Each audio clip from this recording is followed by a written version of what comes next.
I went through every dog owner's worst nightmare not long ago. The head of our HOA sprayed my service dog in the face, then tried to have him declared dangerous and put down. Her excuse? She claimed he barked too much. The only thing that got tested that day wasn't my dog. It was my restraint, keeping me from tearing her world apart. Let me back up. I'm Jack Dalton. I used to work with dogs that could sniff out explosives in the middle of a desert storm. These days, my partner is Teddy, a golden retriever whose biggest mission is chasing squirrels away from our bird feeder. He's my service dog. He helps me quiet the noise in my head. The peace of our little suburban home was something I believed I'd earned, and something I thought I had. But in neighborhoods like this, peace comes with a rulebook. And that rulebook had a name, Karen Jordan. Karen wasn't just the HOA president, she was the self-appointed ruler of beige siding, the overseer of lawn length, the supreme authority on mailbox designs. To her, a blade of grass above 2 inches was basically open rebellion.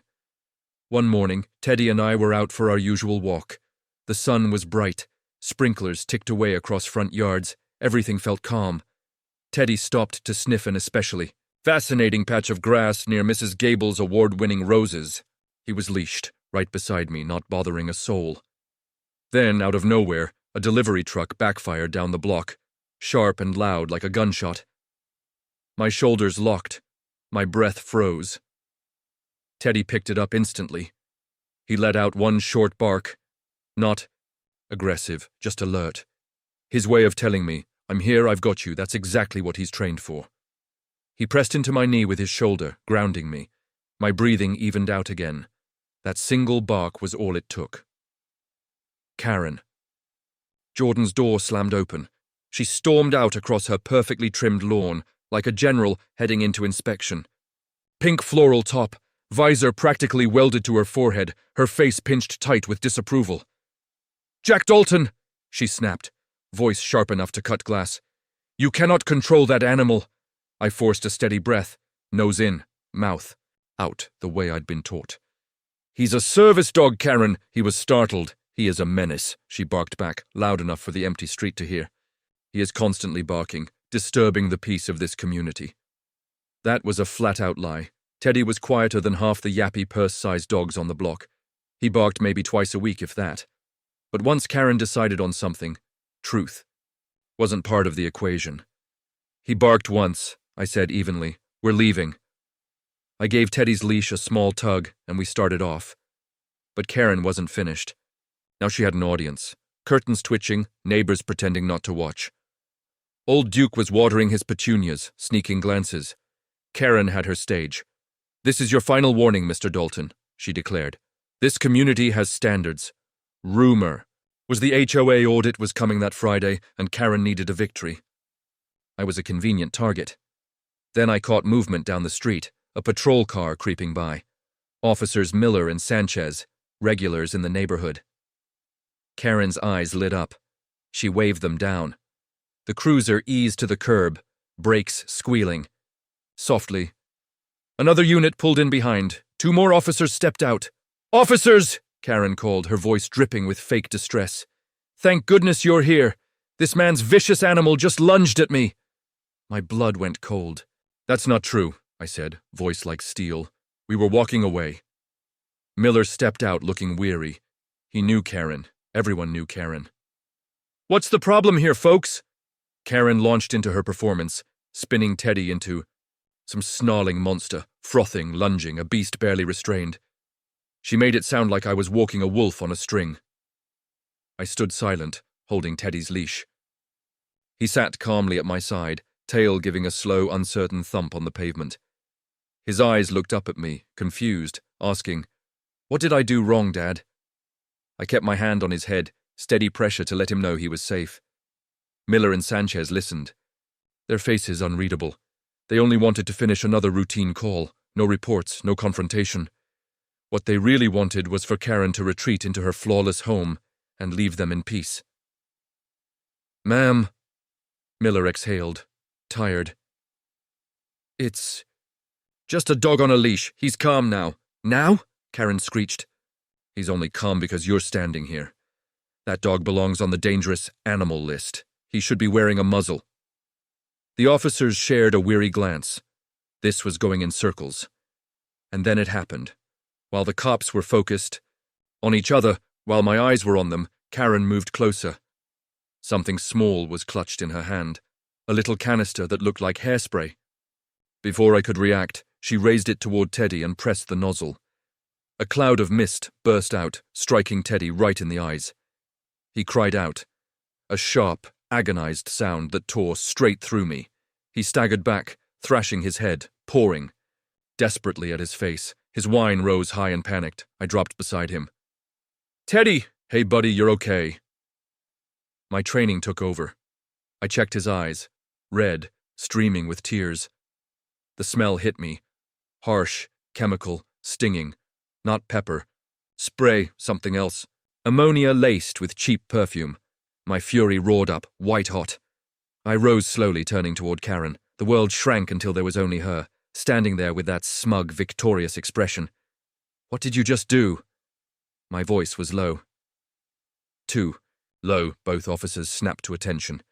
They recognized that tone. They had heard it before in war-torn places, in men ready to break. I defended myself, Karen declared, holding up the can. It's just citronella spray. Completely harmless. Harmless. Meanwhile, Teddy whimpered, rubbing his face into the grass in desperation. Officer Sanchez gripped my arm. Sir, let's keep calm. He dug into his kit, pulled out a small saline bottle and handed it over. Rinse his eyes, now. I flushed Teddy's eyes carefully, but I never looked away from Karen. She just assaulted my service animal, I said evenly. Right in front of you, Miller stepped toward her. Ma'am, that's not acceptable. I need the canister. Sanchez keyed his radio. Note this. Interfering with a service dog can be a criminal offense. We're logging that spray as evidence. Miller took the can, sealed it. It was an outright act of war. As I guided Teddy back home, his body still trembling, I understood this was only the opening move. Karen Jordan wanted a battle. She had no clue who she had just decided to fight.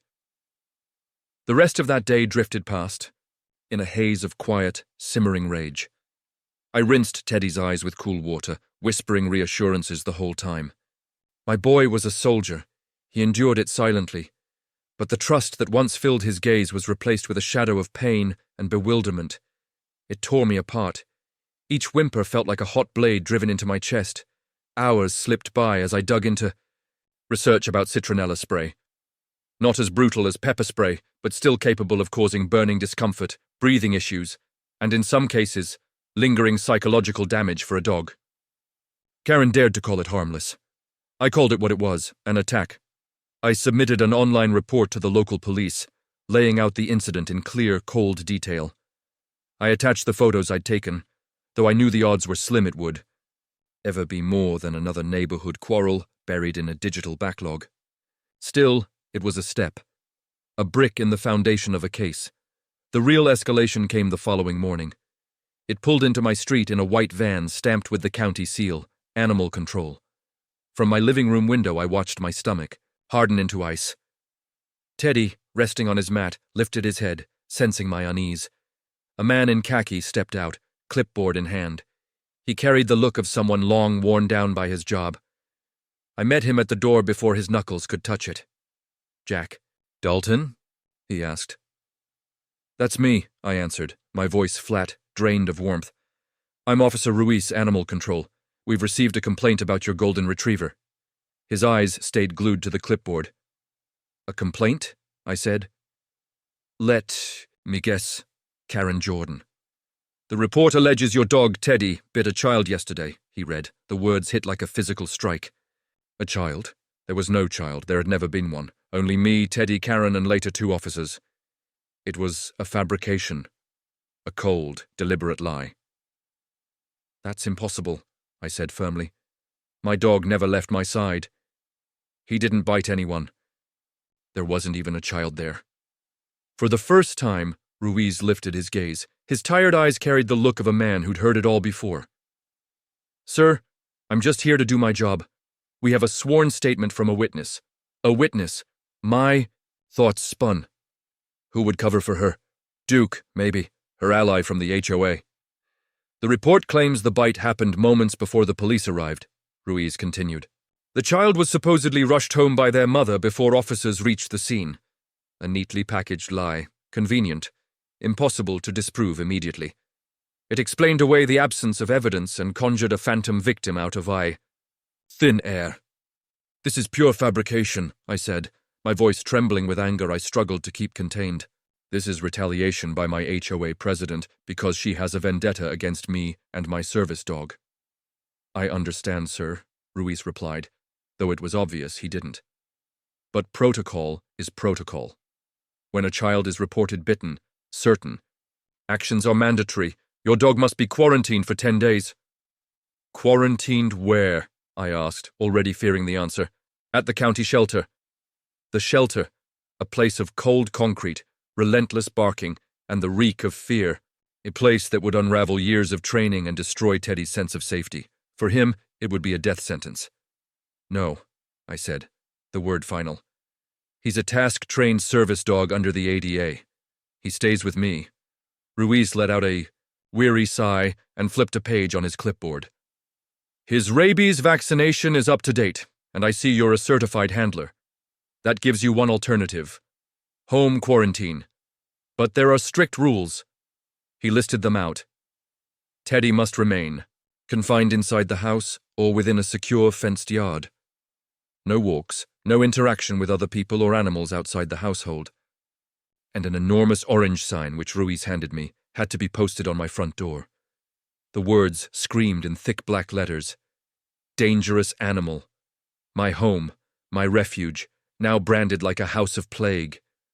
That's not the worst part, Mr. Dalton, Ruiz added, his tone softening for the first time.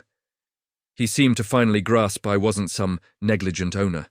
He pointed to a line on the form. Because the allegation involves an unprovoked bite on a child, a formal hearing has been scheduled. Automatically, the burden of proof will be on you to show your dog is not a public danger. The blood drained from my face. And if I can't? I asked. If the complaint is upheld, Ruiz said quietly, looking away, the standard procedure was euthanasia. That was it, the endgame. This wasn't about fines, ordinances, or technicalities anymore. Karen Jordan wanted my dog dead. When's the hearing? I asked, my voice barely audible. It's not an actual court hearing, sir. It's an administrative review. There's a backlog, so it'll be set in a few weeks. A few weeks. It felt like forever. And then came the real blow. However, there is an expedited track for high-risk cases. The complainant has requested an emergency destruction order, claiming the dog has a history of aggression. That requires a supervisor's review and a magistrate's signature. It's unusual, but it's possible. History? I snapped. He doesn't have any history. According to Ms. Jordan's sworn statement, he does. That's enough to file the motion. A supervisor will look over the case and make an initial ruling. You have 24 hours to submit any counter-evidence. If you don't, and the supervisor signs off to animal control, the police, just to say there was no child, that she sprayed him for no reason. The light drained from her eyes. She twisted her hands. Oh, I couldn't. I'm old, Jack. I don't want trouble. Karen. She chairs the architectural committee. My new shed isn't up to code. She's been letting it slide if I crossed her. Fear. Karen's poison ran through the neighborhood like roots, tangling everyone in rules and fines. No one would risk the truth if it meant a penalty or a nasty letter. Disgust burned in my gut. 22 hours left. The corner house. No answer. The place 2 doors down. Renters.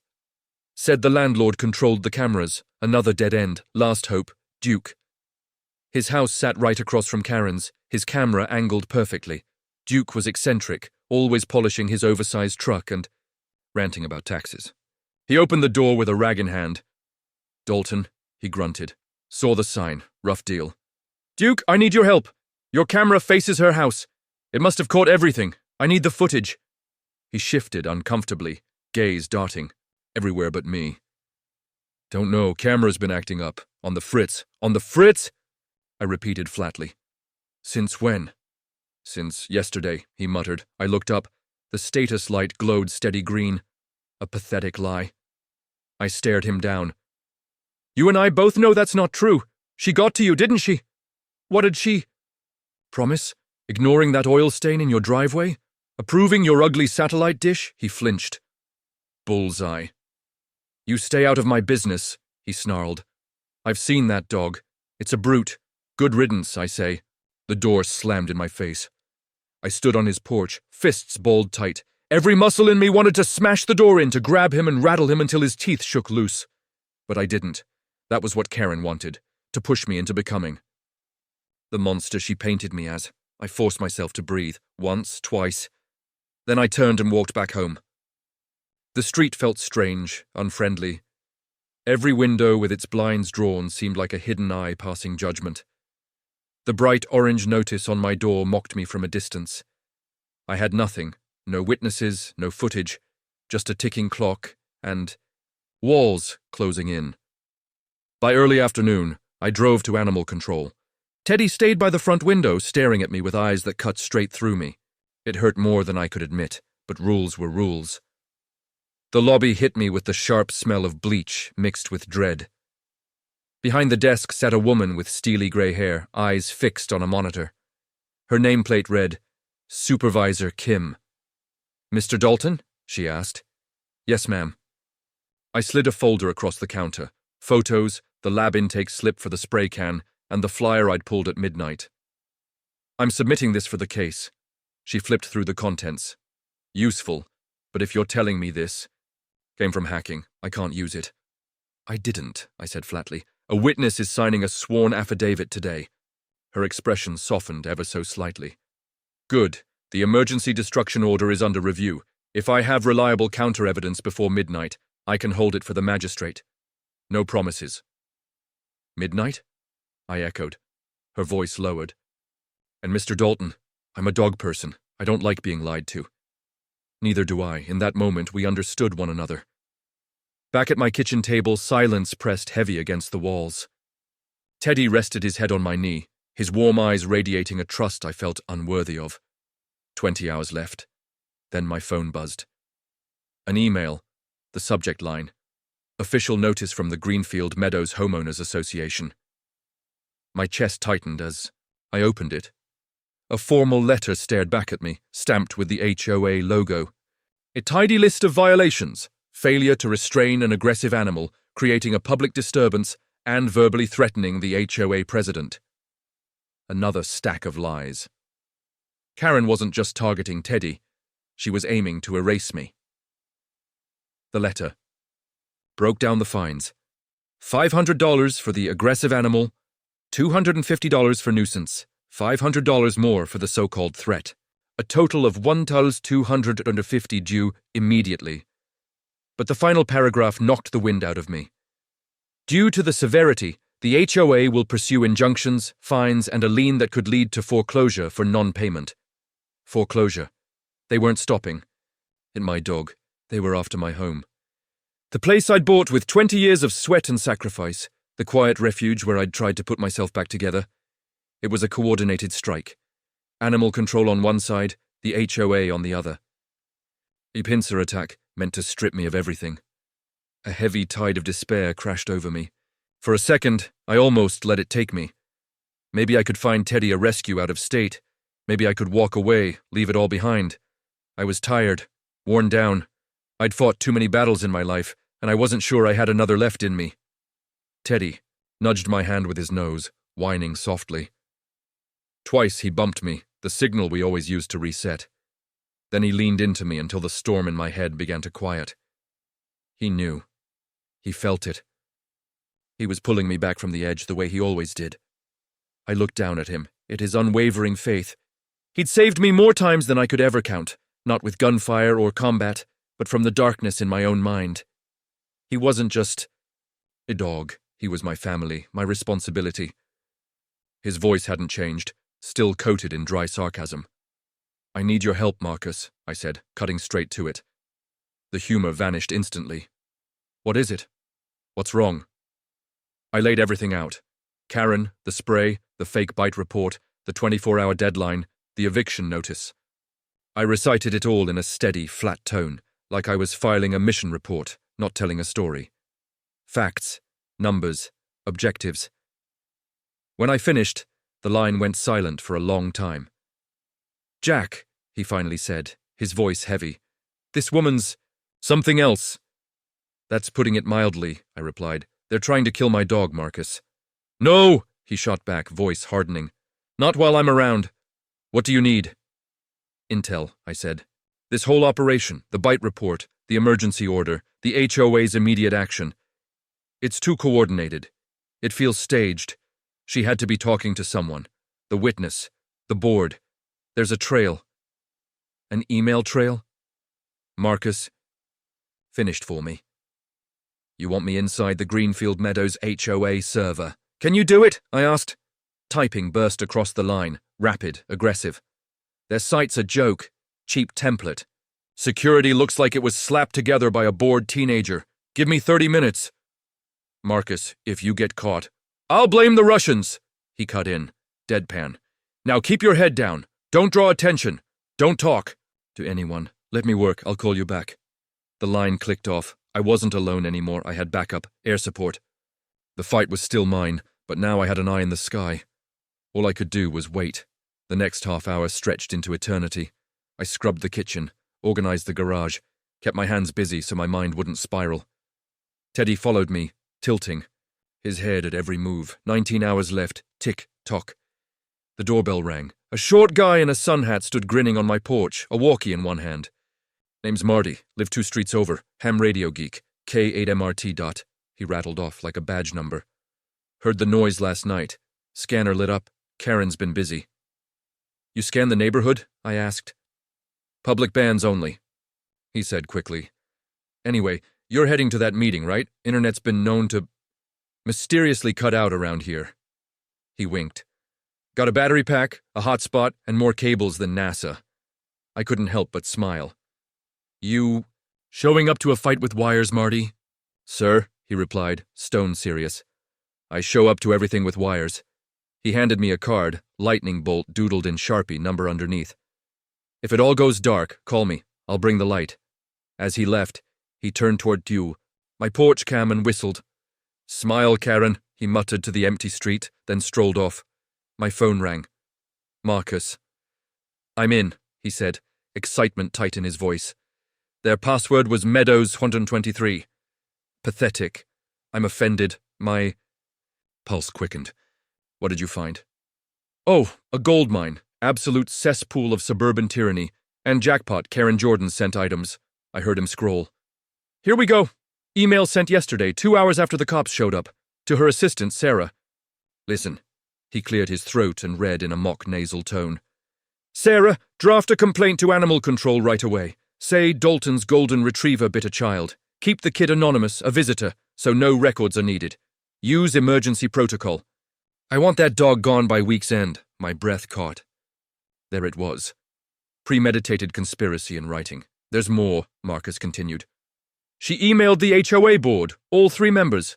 Calls Teddy a liability, calls you unstable, says you're driving down property values. She pre-wrote the violation notices and eviction letter. The board replied with, 'Whatever you think is best, Karen.' Total sheep." "What about the witness?" I asked. "Better," Marcus said. "The sworn statement wasn't from a neighbor, it was from Sarah. Emails show Karen browbeating her into signing, threatened her job, told her, 'You work for me. Your job is to solve my problems.' This is a problem." He forwarded me the chain. I stared at the words, the lies, the manipulation, the cruelty. It was my wrecking ball. Karen Jordan thought she was untouchable. She didn't realize she was up against a man with a ghost at his side, one who could walk through digital walls. The clock was still ticking, but for the first time, hope flickered. I had the truth. The trick now was how to use it. The emails were a nuclear option, but nukes leave fallout. If I admitted Marcus had hacked them, the case would collapse and he'd take the fall. That line I wouldn't cross. My friend had risked himself for me. I'd protect him, so the emails couldn't be my main weapon. They'd stay as backup, leverage for last resort. My real target was Sarah, the assistant, the coerced witness. She was the weak link. If I could turn her, the whole plot would collapse legally. But how? Begging wouldn't work. Threatening her. with the emails might just drive her deeper under Karen's thumb. I needed leverage. I needed the right opening.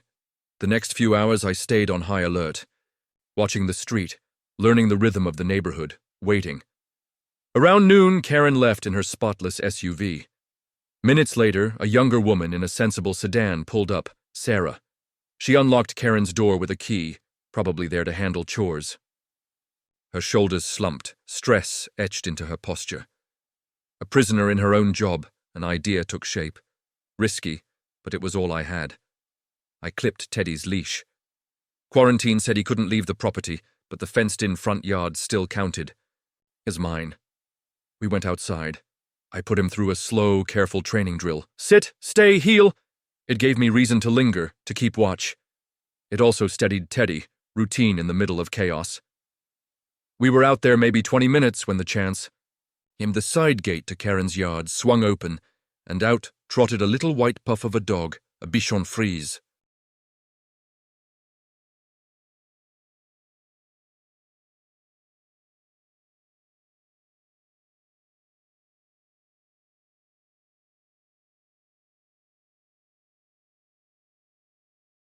The little dog was barking with joy, its tail wagging so fast it was just a blur.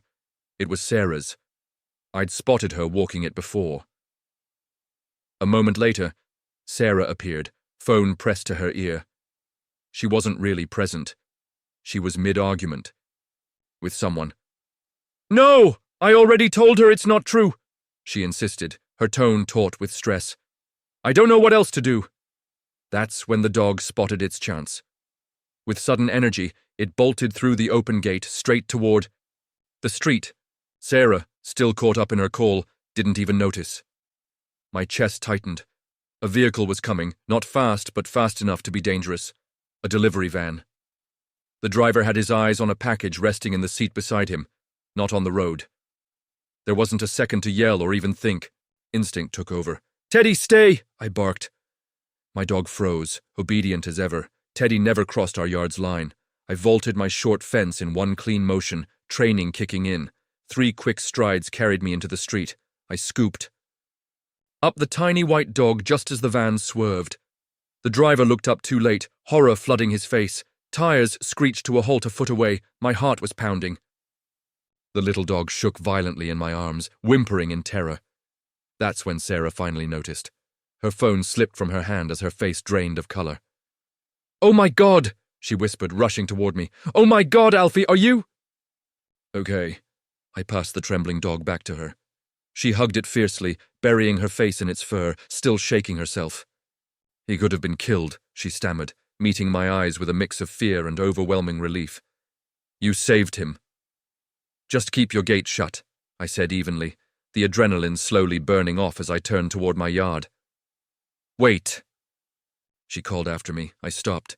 Tears shimmered in her eyes. Why would you do that after what I did, after what she made me do? Here it was.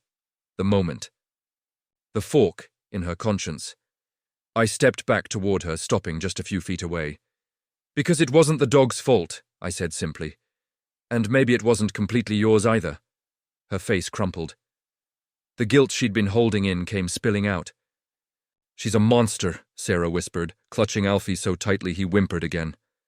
She threatened my job. My mom's sick. I need the insurance. I didn't know what to do. I signed the paper. I lied. I'm so sorry. I met her. Gaze. What I saw wasn't an enemy, but another casualty, different from me but a victim all the same. I have the emails, Sarah, I told her quietly, firmly. The ones between you and Karen. I know she forced you. I know the whole thing is fake. Her eyes went wide. She didn't ask how I'd gotten them. She just knew I was telling the truth. What are you going to do? She asked, her voice unsteady. This was the crossroads. I could have used the emails to blackmail her. I could have mirrored Karen. But that wasn't me. This wasn't about revenge. It was about justice. I'm giving you a choice, I said. You can stay trapped, living in fear of a woman who nearly cost your dog his life while she had you sign away mine. Or you can tell the truth. You can help me stop her. Not just for me, not just for Teddy, but for yourself, and for anyone else she tries to crush. I let the words linger. I had saved her dog. I had shown her I knew the truth, and instead of a threat, I'd given her a way back to her own power, the power Karen had stolen. Sarah glanced from my face to my house with its hateful orange sign, then down at the dog still trembling in her arms. Her eyes betrayed the war inside her, fear against conscience. Finally, after a long, ragged breath, she nodded. "Okay," she whispered. "What do we do?" The balance had shifted. 18. Hours remained. The plan we formed was bold, but straightforward. The HOA had scheduled an emergency meeting that night at the community clubhouse. The official reason, sent out an hour earlier, was community safety and pet policy enforcement. A cover story. The real goal was my public humiliation, and my eviction stamped and sealed. Karen wanted a show trial. I was going to give her one, just not the kind she imagined. Sarah became my insider. She told me the meeting was set for 7 uur. She also revealed Karen had put together a binder of so-called evidence, mostly anonymous complaints that were almost certainly her own handiwork. I called Marcus. "Change of plans," I told him. "I'm not using the emails as leverage, just as backup. I've got a witness. She's turned." I could hear the grin in his voice. "That's my boy, always flipping their weapons back on them. What's the move?" "I'm walking into the lion's den." "The HOA meeting?" "I need you there, both as tech and as witness." "Say no more," he replied. "I'll be there and I'll bring a friend." At 6:18 p.m., the lights on my router went dark. My phone dropped to SOS. Stepping outside, I found the cable along my wall neatly severed. "Of course," I muttered. Marcus showed up early, spotted the dangling line and gave a low whistle. Subtle. Marty pulled up behind him in his battered hatchback, popped the trunk, and revealed an arsenal of gear. "Brought the circus," he said. "You got power?" "Yeah." He slapped a suction antenna onto my window. "We'll bounce cell bands, triple failover." He taped a cord along the trim with blue painter's tape, then looked at me. Ugly, but solid. My phone blinked back to life. Marcus tested the stream. "We're live." Marty gave a mock salute. "K8MRT signing off." He tripped, recovered, then fired finger guns at the dead router. "Nice try, gremlins." The clock read 6:42. We were still in the game. By 6:45, we were en route to the clubhouse. Marcus briefed me along the way. "Stream's running to a private link. I've already pinged local news and an animal welfare group. If the Wi-Fi dies, we switch to cell. Eyes are on us, quiet but watching." The clubhouse was sterile. Beige walls, rows of cold folding chairs. About 30 residents filled the room. I spotted the Millers, who avoided my gaze. Mrs. Gable offered a sad shrug. Duke sneered at me openly. At the front, behind a folding table, sat Karen Jordan and her 2 board allies, one sagging like a punctured balloon, the other with a permanent scowl. Karen's eyes narrowed as soon as she saw me. Narrowed even more when Marcus strolled in, sat at the back, and casually set his phone down. Lens pointed directly at her. 2 officers and a sergeant took up positions at the door, summoned after the agenda email had gone out. Standard precaution. The clubhouse windows rattled as a car crawled past. Through the glass, I caught sight of Karen's SUV. A teenager in the back seat hurled a balloon into the shrubs. It burst, red paint splattering across the mulch like blood. The sergeant turned his head. "Unit outside, no vandalism," he muttered into his radio. Karen walked in moments later, perfumed and smiling coolly. "Nice timing," I said evenly. She ignored me. "You shouldn't bring dangerous animals into public spaces, Mr. Dalton. Teddy's home. You know that," I replied. Her eye twitched. A tell. I stored it away. Duke, noticing the red paint, muttered, "Classy," to no one. In particular, for once, he wasn't grinning. Marcus leaned closer. "Stream caught the balloon." "Mr. Dalton, the county has officially classified your dog as dangerous. It allegedly mauled a child, and this board has voted unanimously to enforce the bylaws with fines, injunctions, and liens against you." A ripple of murmurs passed through the audience. This was exactly what she wanted. Swift, unanimous support from the crowd. I rose to my feet, my voice steady, but carrying across the room. "Excuse me, Miss Jordan. Before we dive into penalties, I think we need to first discuss the incident itself, the supposed dog attack." Karen's expression hardened. "There's nothing to discuss. We have a sworn witness statement." "Do you?" I asked, calm but pointed. "Then tell me, what's the name of this injured child? Who are the parents? Surely there's a police report, maybe a hospital record. An attack that severe would have left an official trail." Silence fell. People shifted in their seats, glancing at one another. What had sounded like a solid accusation moments before was beginning to unravel. "The family wishes to remain anonymous," Karen snapped. "They rent here and are afraid you'll retaliate." "Retaliate?" I gave a short, humorless laugh. "I'm the one facing eviction. I'm the one whose dog is scheduled for destruction in—" I checked my watch. 15 hours, the only thing I fear is a lie you created." Her composure cracked. "How dare you?" she shrieked. "Are you calling me a liar?" "I am," I replied coldly, "and I can prove it." I nodded toward the back. Sarah, who had slipped in quietly, stood up. She was shaking, but her eyes burned with resolve, every head turned. Karen's face drained of color as though she'd seen a ghost. "Sarah," Karen stammered. "What are you doing?" "I'm telling the truth," Sarah said, her voice trembling but clear. "There was no child, no bite. I was there. Jack, Dalton's dog, was leashed and calm. Karen Jordan sprayed the dog in the face without cause, then ordered me to file a false report with animal control. She threatened my job if I refused. She wrote the statement herself and forced me to sign." The room erupted with a collective gasp. Board members who had looked so confident moments before now stared at Karen in horror. Even neighbor Duke sat slack-jawed. "She's lying!" Karen shouted, leaping to her feet. "She's a bitter ex-employee conspiring with him." But the floodgates had opened. Fear was no longer on her side. Truth was, "I have a notarized affidavit right here," Sarah continued, holding up a document. "And I've already sent copies to Animal Control and the district attorney." Then Marcus rose from the back, grinning. "And just so everyone knows, this whole meeting is being live-streamed," the sergeant stepped forward. "Tampering with a service dog is a criminal offense. ADA protections apply." Karen's face went blank. Marcus added cheerfully, "We've got around 500 viewers, including reporters from Channel 4. Perhaps you'd like to repeat your claims for them, Miss Jordan." Her eyes darted to the phone in his hand, the red recording, light glaring like an accusation. She scanned the faces of her neighbors, no longer frightened, but filled with disgust. She looked at me. The trap had sprung. Her mask of self-righteousness collapsed into raw panic. She grabbed her binder and bolted for the exit, but Mrs. Gable, whom Karen had once tormented over a garden shed, stood and blocked her path. The room had turned against her. The power she had hoarded for years was gone in an instant. Karen Jordan was finished. The fallout was immediate and devastating. Before the meeting even adjourned, my phone buzzed non-stop with reporters asking for interviews. Marcus's stream had already gone viral. It was the perfect headline: a decorated veteran and his service dog targeted by a power-hungry HOA president. The public verdict came long before a legal one.